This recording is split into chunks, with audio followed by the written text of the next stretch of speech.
основна небезпека, яка йде в окопі, це йдуть уламки. Жодного пострілу стрілецької зброї не було зроблено. За місяць часу. Не на другій лінії, на нульовій позиції.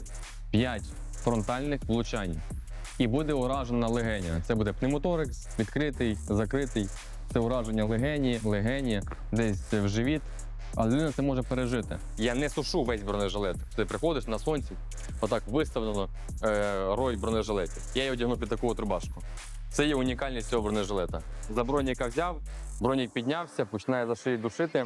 Зняти цей бронік ось так. Секунда. Коли ви купуєте якусь таку систему, вам зазвичай треба всіх зібрати і це показати. Що не лише ви маєте знати, як вона працює.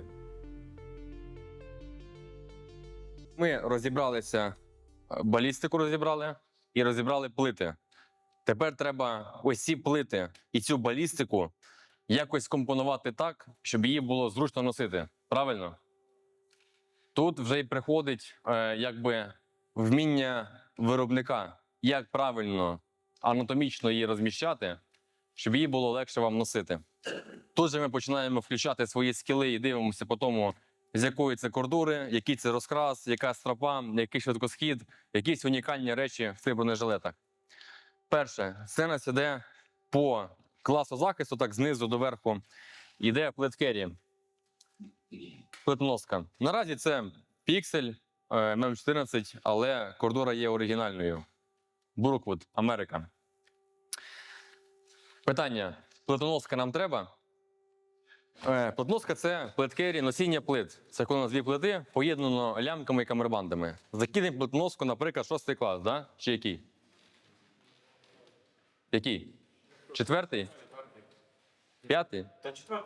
4 закинули, добре. Тепер давайте генерувати задачу, при якій вам потрібно 2 плити. По умовах теперішньої війни. Ну, хоч якусь задачу ви згенеруйте мені, яка вам треба плитоноска.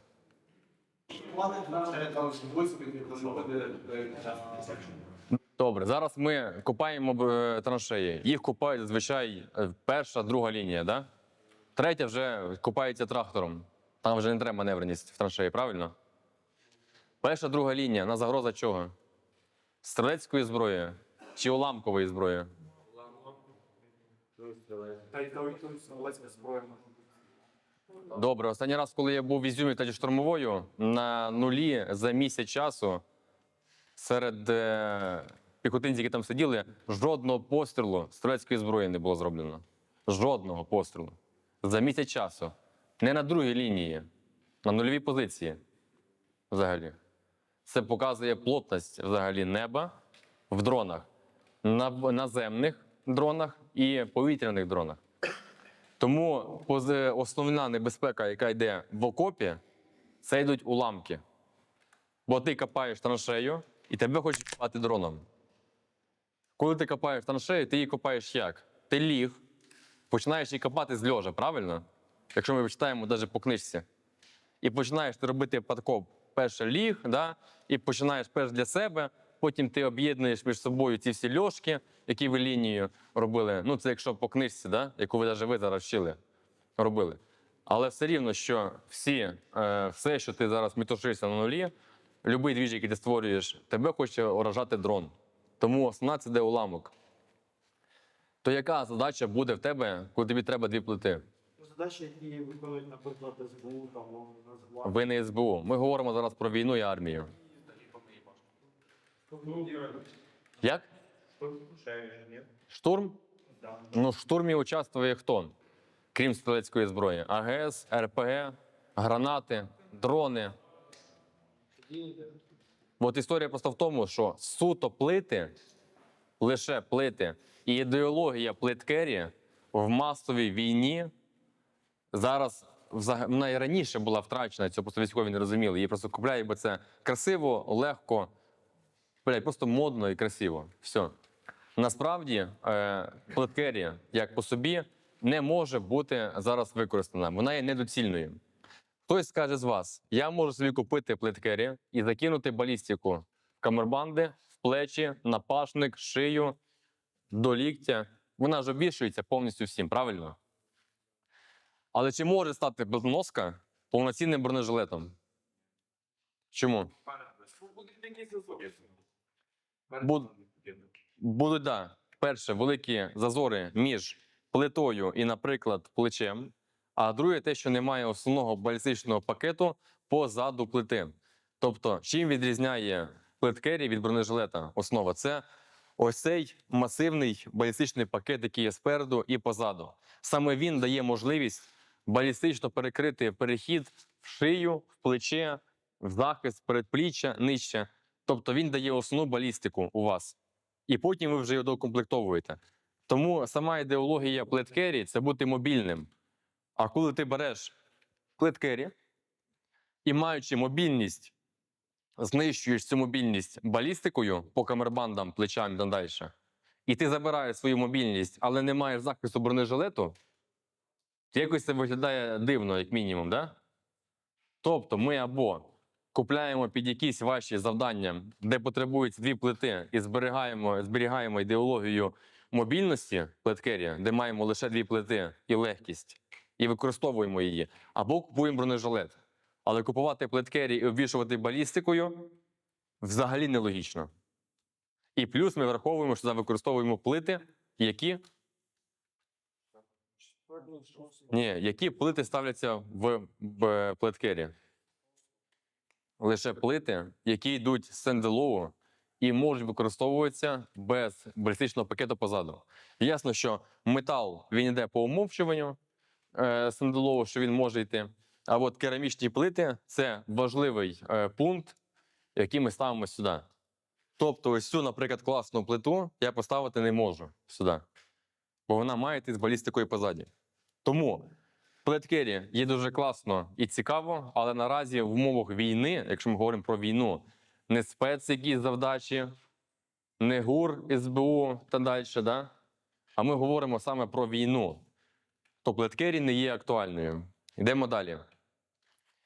Наступний, що може бути цікавий виріб розроблений. Наразі він ще його немає взагалі в продажу. Це хоч і концепт, але закінчений. Саме бронежилет розроблявся як найлегший і для офіцерського складу. Саме для ротних і вище.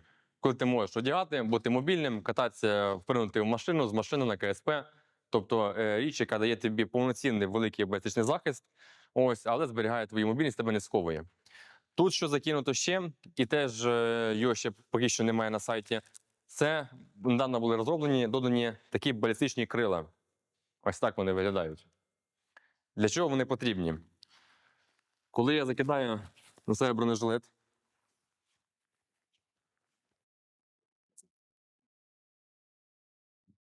в нас збоку повністю закривається камербандом і цими крилами бік. Саме з цієї сторони. Ми маємо в цих місцях здвоєну балістику. Чому важливо закривати бік? Хто скаже?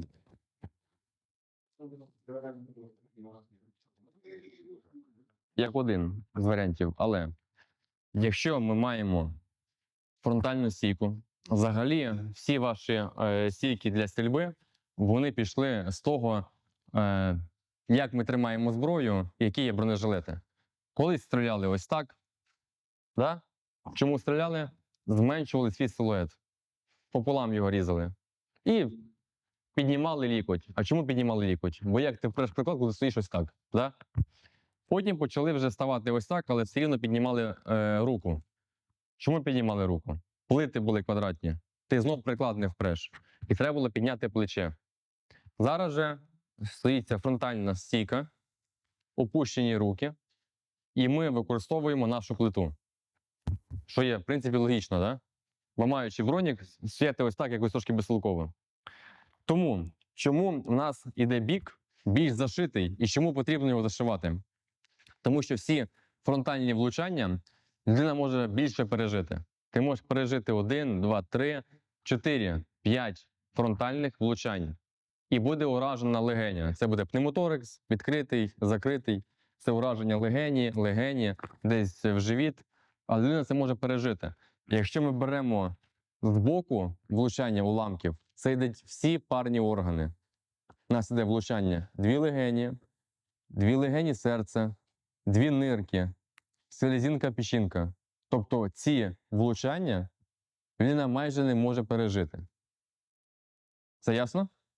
Тому ми маємо зашивати наш бік максимально. Чому ці крила так підняті високо? Тому що коли я стою і подаю руки вперед, вкладаюся зброєю, ми відкриваємо повністю рукою.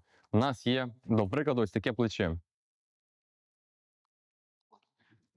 Плечі, які ми одягаємо. Ці плечі, вони зазвичай ставляться ну, взагалі, по ідеї, вони захищають не руку вашу, не плече захищають, а захищають цю частину. Коли ми одягаємо це плече, да, воно закриває фронтально.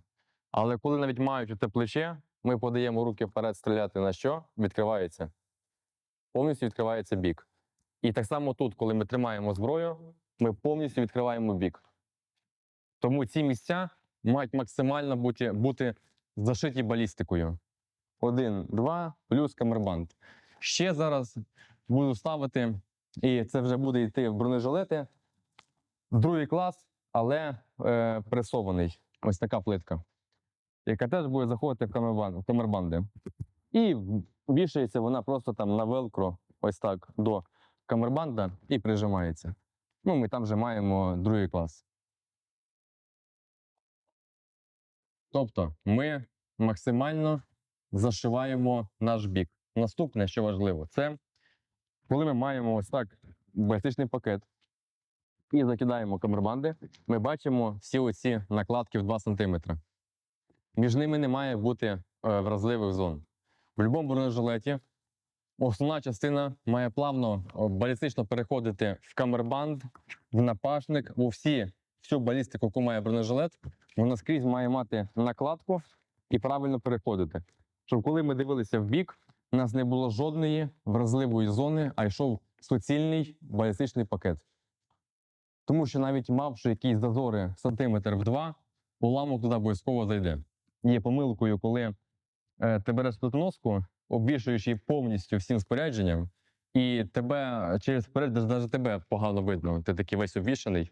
Але по факту, коли ти дивишся і знімаєш це все, то розумієш, там лише плитка і десь там балістика. Тому ми маємо розуміти, де в нас іде балістика сама, як вона перекривається. Тому даний жилет, він є такий, скажімо так, лайтовий для більш тяжкого складу, але в той самий час, до речі, я можу ці крила теж зняти. От в мене є демпфер, я зняв демпфер, зняв це крило, я можу його закинути на інший виріб. Тобто це є знімний елемент. Я можу його зняти, можу демпфер зняти. Чому я, наприклад, можу зняти демпфер в цьому бронежилеті? Тому що на зиму мені не треба демпфер, у мене є курточка, бушлат, да, на який накидається бронежилет. А літом, якщо я вспотів весь мокрий, то мокрий не бронежилет, а мокрий демпфер, який я зняв, постирав і закинув назад, посушив. Я не сушу весь бронежилет. Немає такого, що ти приходиш на сонці, блядь, отак виставлено рой бронежилетів. 2 демпфера зняв, простірнув, просушив, закинув назад, побіг. Все. Наступне, це так є ще, там далі буде, і тут він теж є, ось пази. Це є пояс, який притискає задню частину бронежилета до тіла. Щоб ти, коли біжиш, броня по тобі не стрибала. Скажімо так, основна його унікальність, що він є дуже легкий відносно площі захисту. Ну і плече, як бачите, є м'яким, жодного пластику немає, але ось це є швидкоскид, який розкриває ваше плече. Як працює, розумієте? Тянеш на себе і по велкро розкривається. Після нього йде бронежилет, у нас йде під назвою МQR.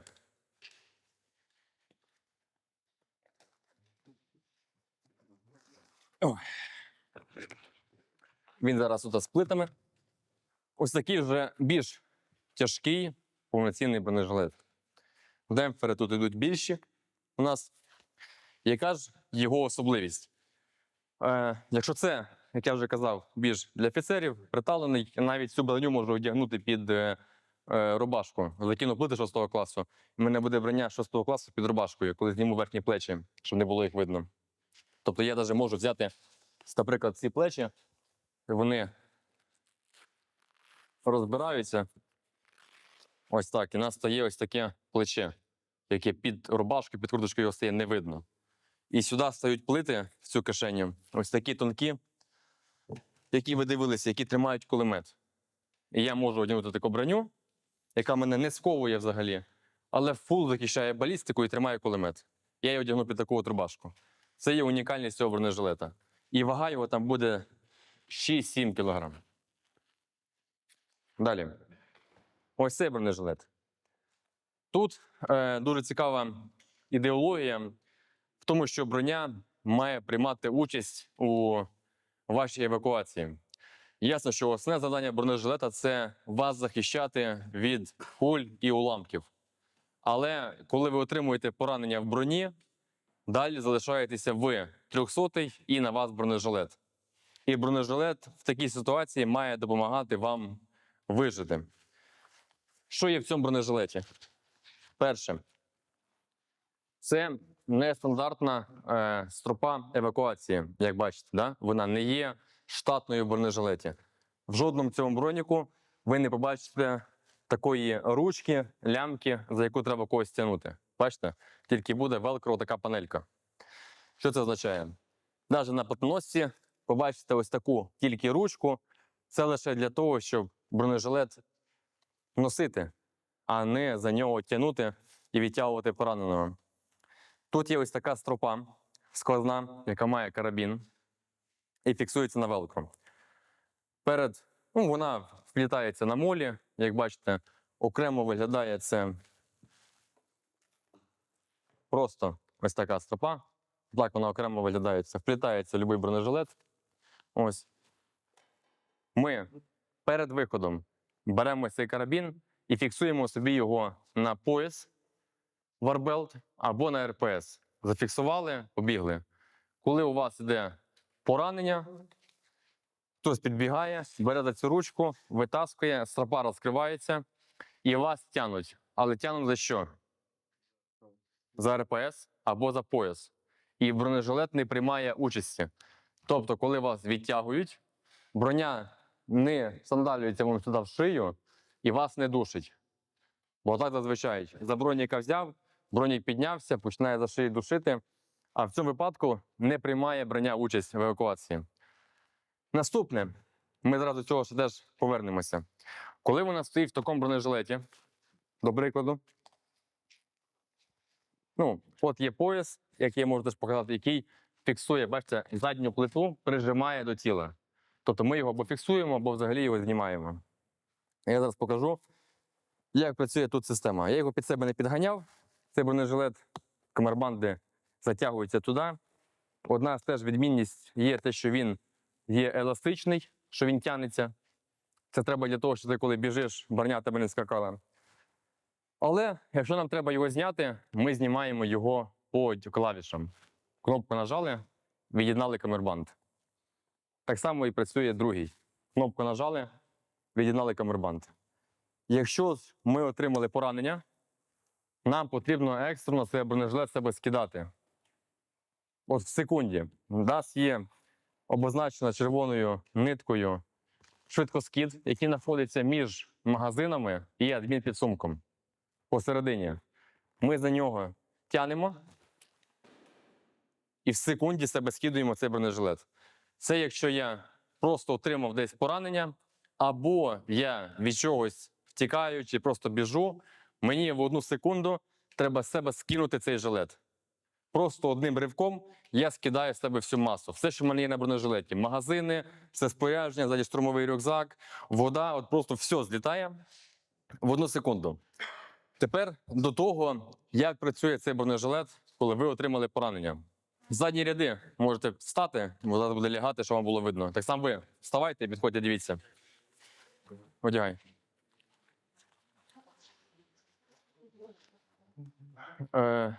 Перше, це пояс.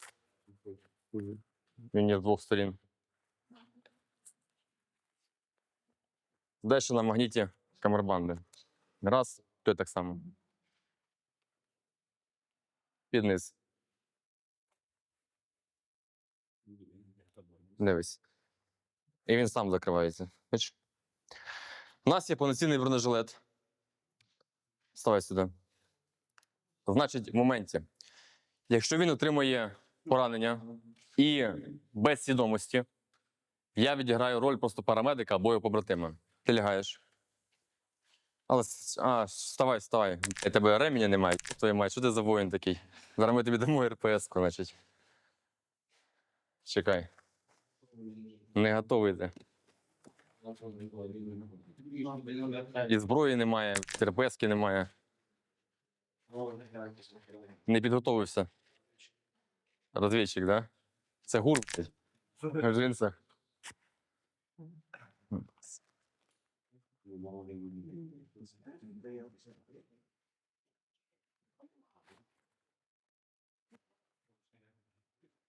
Міряй прес.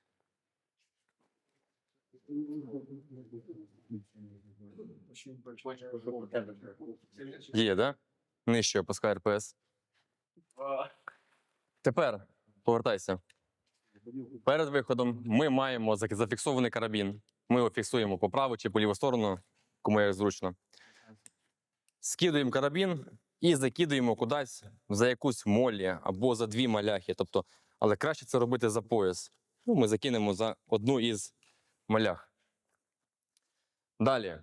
Закинули карабін і все, забулися. В такому моменті ми приводимо наше спорядження до бойової готовності, йдемо на вихід. Коли отримую поранення, лягай. Я відіграю роль, я вже казав, або ж парамедика, по військового, який підбігає. Я підбіг, перше, що мені треба по медицині, це зробити швидкий огляд його, правильно?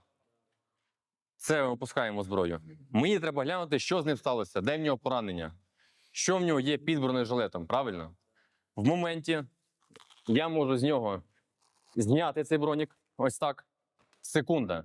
Просто підбіг, взяв, зняв. Роблю огляд. Тут я розумію, що недоцільно з нього знімати бронежилет, що він є цілий. А ми знаходимося на першій, другій лінії, де в нього є загроза. Я можу так же само цей бронежилет на нього повернути. Раз, і закріпили. Секунда. І він же на ньому. Тобто, навіть екстрено знявши з нього бронежилет, мені не треба зараз сидіти і заплітати якісь там стропи. Да? Чи якісь троси кудись проводити. Секунда без броні, я підняв. Секунда, він же на ньому. Але якщо я розумію, що броня буде лишньою масою, і в нього є якесь поранення, знявши навіть, розділивши бронежилет між собою на 2 частини, я можу користуватися стропою знизу. Я все рівно дістав стропу і можу його тягнути. Причому дуже легко, як бачите. Нижня частина бронежилета відіграє роль як сані, на яких він лежить і просто тягнеться. І я легко тільки що взяв просто рукою і сотку потягнув, навіть не відчув, як бачили. Далі, коли ми відтягнули туди, куди потрібно, і мені треба його кудись перенести, в нас в цьому бронежилеті камербанди мають ручки, і броня виконує роль як ноші. Один, другий, ноги навхрест закидаються, і можу його понести. Підбіг, от за камербанд, або за ручку, або ось так швидкоскид, і ми можемо його підняти і понести. Коли ми його закинули, наприклад, в пікап, занесли, і в ньому треба зняти з нього бронежилет, звільнити його від броні, РПС і цього всього строп. Що ми робимо? Знімаємо РПС і відліпляємо велкро. Все, на ньому немає нічого. От я зараз можу його підняти, вставай. Все, на землі лежить. Тобто в нас бронежилет, перше, зловив певну кількість уламків. Сідай. На себе, да? Якісь уламки пропустив. Нас є 300. Втратив свідомість. Я підбіг, зняв броню, оглянув, не треба, закинув. Якщо треба, забрав, відтягнув. З побратимами взяли його як ноше, віднесли, закинули в пікап. Треба повністю забрати броню, відліпили, карабін цей зняли, все. Тобто це все показує, наскільки легко бронежилет може допомагати військовому вижити в такій екстремальній ситуації на передовій з пораненням. Зараз ви відчуваєте, що бронежилет не лише захищає, але й допомагає військовому? Чи ні? Далі. Якщо у вас в підрозділі з'являється ось така система жорсткого скидання, всім видали, всіх однотипна, да, яка стоїть на забезпеченні, то коли ви купуєте якусь таку систему, вам зазвичай треба всіх зібрати і це показати. Що не лише ви маєте знати, як вона працює. Бо якщо ви отримуєте поранення і падаєте, і вас підбігає хтось, хто перший раз взагалі бачить таку систему, він може не зрозуміти, як взагалі вона працює, як вона скидається, що до чого має бути. І почне шарпати, не так нажимати і почне різати стропи, якими кріпиться ваш швидкоскид. Тому все, що ви отримуєте, якесь космічне, невідоме або відоме лише вам, ви маєте розповісти своїм побратимам в підрозділі. Це ясно. Бо від цього залежить ваше життя. Останній бронежилет. Це йде назва в нього Plastun XM, який скоро у нас буде вже в компанії іти його рестайлінг. Тут також є ще доп, балістика до нього. Тепер покажу, як він повністю одягається. І весь його захист. Перше в основі це ось такий повноцінний здоровий бронежилет, який має шию, який має напашник, плечі, і до якого буде комплектуватися РПС, стегна, піддупник. І далі це йде захист голені і передпліччя. Тепер найтяжчою зоною в броні це є шия. Зробити її адекватною. Що ти, коли одягаєш бронежилет і одягаєш каску, при стрільбі лежачи або при стрільбі з незручних положень, да, у нас каска не падала на очі. Тут є два моменти. Перше, це або виробник робить якусь адекватну, дуже класну шию, яка не заважає, або друге, це ми самі дуже гарно фіксуємо каску на голові, якою можемо навіть роздвинути ось так балістику. Якщо у нас каска на голові не зафіксована, або взагалі ось так болтається, то любий дотик каски до цієї балістики, вона падає нам на очі. Тому ми гарно фіксуємо каску на голові і нею вже розтягуємо ось так балістику. Попереду в нас є перша основна шия, яка знімається. І взагалі виймається звідси, вона на велику стоїть і можна повністю зняти. А друга ось таким трикутником, який або піднімається, або опускається. Можемо використовувати ці шиї або по черзі, або дві разом, маючи подвійний захист. Шия, яка заходить глибоко вниз і має скрізь подвійну балістику. Тут маємо хайпалон, який допомагає вкладати нам зброю. І камербанди, які мають нахльост. Зараз покажу.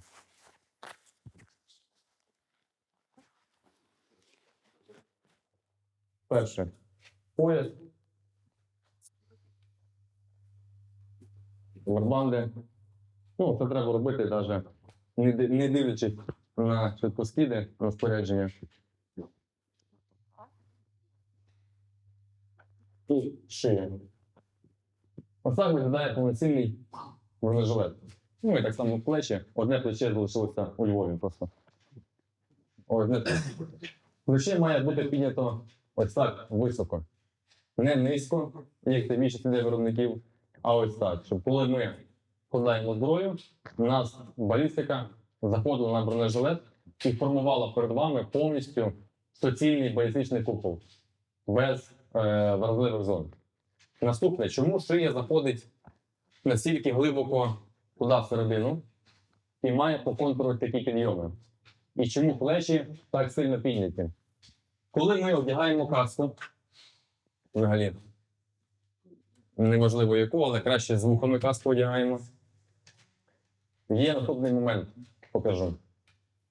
Коли ми маємо каску і йде обстріл, і ми всі падаємо, і займаємо позу ембріона, скручуємось, піднімаючи плечі, опускаючи голову в такій позі.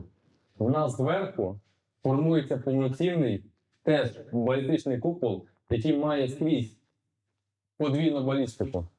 Тобто ми нас дивимося як на якийсь грибок, який має каску, яка переходить в плечі, яка має подвійну туди балістику, і має плечі, які ти піджимаєш, і вони заходять балістикою на балістику.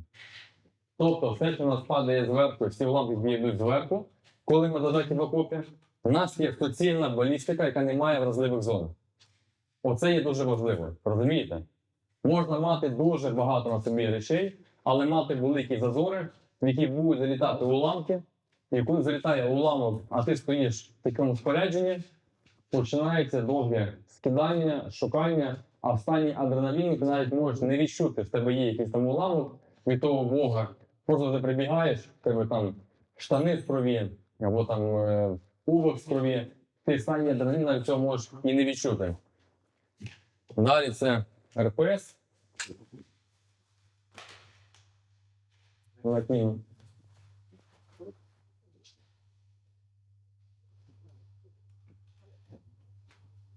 І стерна.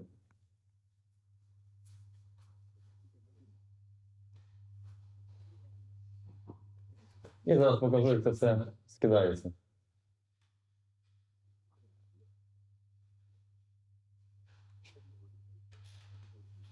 Ось так це все формує знову скрізь захист. Балістика, стегна, ззаді це розкривається, що теж є балістикою. Треба скласти. Ми ногу підняв, подав, склав назад його. Це все йде вокруг балістика. Тут цей вал-пакет поєднаний резинкою, коли ти піднімаєш ногу, він притискається до ноги. Коли ти біжиш, він не хлопає і не відтаскується ось так, да? Що ти просто біжиш, він піднімається, падає вог і напішовує повністю тут ногу і залітає в ту ногу. А в тебе є захист стегна, і в тебе є захист тут. Але ти повністю напічканий уламками. Тому ось ця резинка, елементарна, да? Вона під час вашого руху прижимає балістику до ноги. Ну і на низ ми закидуємо захист голені.